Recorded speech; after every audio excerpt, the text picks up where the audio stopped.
India गठबंधन के प्रत्याशी प्रदीप जैन के समर्थन में आज राहुल गांधी और समाजवादी पार्टी के राष्ट्रीय अध्यक्ष अखिलेश यादव ने झांसी में एक जनसभा को संबोधित करते हुए कहा कि ये चुनाव समुद्र मंथन की तरह संविधान मंथन का चुनाव है।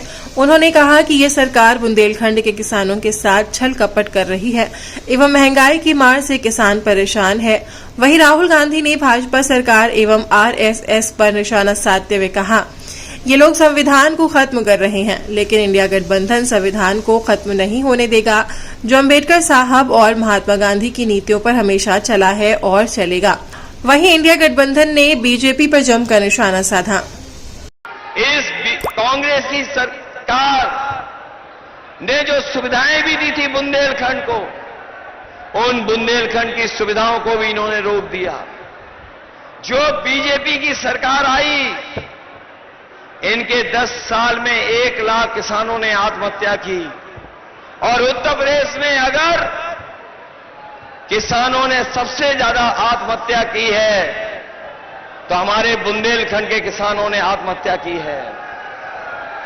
ये बुंदेलखंड के लोग भारतीय जनता पार्टी का अहंकार का खंड खंड कर देंगे इस बार। ये वीरों की धरती है, बुंदेलखंड हमारे वीरों की धरती है।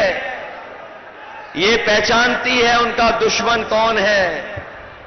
ये वीरों की धरती इस बार जो हमारे किसानों और नौजवानों के दुश्मन हैं, उनको सबक सिखाने का काम करेंगे। जहां इन्होंने किसानों को धोखा दिया और जिस दिन ये चला गया, उस दिन आपकी जमीन का हक गया, रिजर्वेशन गया, पब्लिक सेक्टर गया, सारा का सारा चला जाएगा। इंडिया गठबंधन, अखिलेश जी और मैं, खारगे जी इस संविधान की रक्षा कर रहे हैं। अंबेडकर जी की संविधान की, महात्मा गांधी की संविधान की, लोहिया जी की संविधान की। और बीजेपी, आरएसएस, नरेंद्र मोदी इस किताब को खत्म करना चाहते हैं, नष्ट करना चाहते हैं, फाड़ के फेंक देना चाहते हैं। और मैं उनसे कहना चाहता हूं, झांसी से रानी लक्ष्मीबाई की कर्म भूमि से कहना चाहता हूं कि इस संविधान को नरेंद्र मोदी छोड़ो, आरएसएस छोड़ो, दुनिया की कोई शक्ति नहीं खत्म कर सकती है। तमाशा दिखाया वो जीरो। और बुंदेलखंड का किसान और प्रदेश के किसानों से ज्यादा तकलीफ और परेशानी में, उसको जो राहत मदद मिलनी चाहिए थी वो नहीं मिली, उसको धोखा मिला। इनकी हर बात झूठी है, वादे झूठे हैं, महंगाई बढ़ी है, हर चीज़ की कीमत बढ़ गई है। इसलिए आज भारतीय जनता पार्टी के पास जवाब नहीं है और वो अपने ही नेगेटिव नैरेटिव में फंस गई है। अध्यक्ष जी, आप पहली पार्टी है जो अपने नेगेटिव नैरेटिव में उलझ गई है और फंस करके अब बाहर आने वाली नहीं है।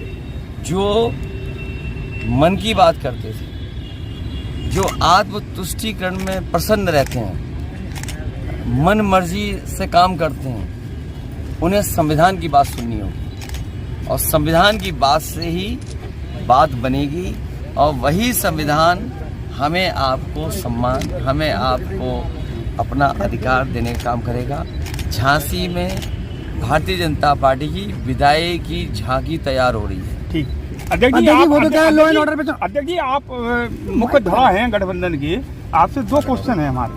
पहला क्वेश्चन ये है कि पिछले 10 साल से बीजेपी के लोग सारे मंचों से कहते आए हैं कि जो भारत के भगोड़े हैं, पैसा भारत के बैंकों का लेके विदेश भागे हैं, उनको हम लेके आएंगे, लेकिन वो लाने में सफल नहीं हुए। सीमा पे सुरक्षा बढ़ाइए, तो 4 जून के बाद बीजेपी वाले भी भागेंगे, इसलिए सीमा पर सुरक्षा बढ़ाइए। और ये भगोड़ों को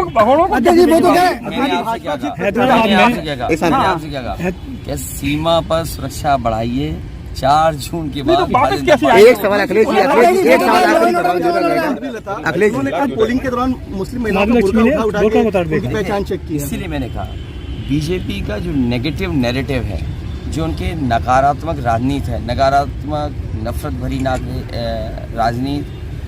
और याद कीजिए, हजारों साल पुरानी कहावत है, जो दूसरों के लिए गड्ढा खोदते हैं वो अंतोगत्वा उस गड्ढे में गिरते हैं। इसलिए इनकी बातें, इनकी कहानी कोई सुनना नहीं चाहता।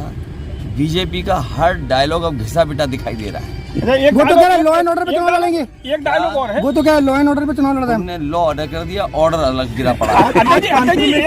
एक और उनका डायलॉग है, बड़ा फेमस डायलॉग है। अभी मोदी जी बार बार हर मंचों से बोल रहे हैं कि अगर गठबंधन की सरकार बनती है तो ये मुस्लिमों के लिए आरक्षण की व्यवस्था कर देंगे। इसमें कितनी सच्चाई है? संविधान जिसको जितना आरक्षण देता है, संविधान के तहत जिसको हक और अधिकार मिलना चाहिए।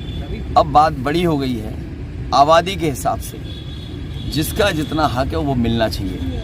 और सच्चाई ये है कि जो आरक्षण पिछड़ों का, दलितों का, आदिवासियों का बीजेपी ने छीना है। पहले हमारे नौजवान सामान्य कैटेगरी के जनरल मेरिट में भी आ जाते थे, अब पिछड़े, दलित, आदिवासी बच्चे आ नहीं सकते। तो बताओ, आरक्षण पिछड़ों का, दलितों का किसने छीना? अंततः बीजेपी ने छीना। और जितनी भी चीज़ें निजीकरण हो जाएंगी, प्राइवेट हो जाएंगी, उसमें आरक्षण नहीं है। मान लीजिए टाटा में 10 लाख नौकरियां हैं, क्या आरक्षण लागू है उसमें?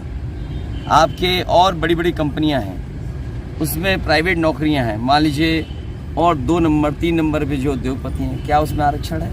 इसलिए बीजेपी ने आरक्षण छीना है, आरक्षण को खत्म करना चाहती है जनता। इस बार इनका हिसाब आखिरी सवाल, अंतिम सवाल। तुम्हारी मर्जी है, तुम्हारे लिए तो इतना ही है। अखिलेश जी, जिसका जितना दाना उसका उतना ज्ञान। अखिलेश जी 39 सीटों में, अरे बात तो खत्म हो दो। जी जी जी, जिसका जितना मतलब वो दाना दिए उसका वैसा गाना गा रहे हैं। लेकिन इधर देखा है मैंने टीवी वालों का भी गाना बदल गया है। अच्छा अखिलेश जी एक आखिरी सवाल।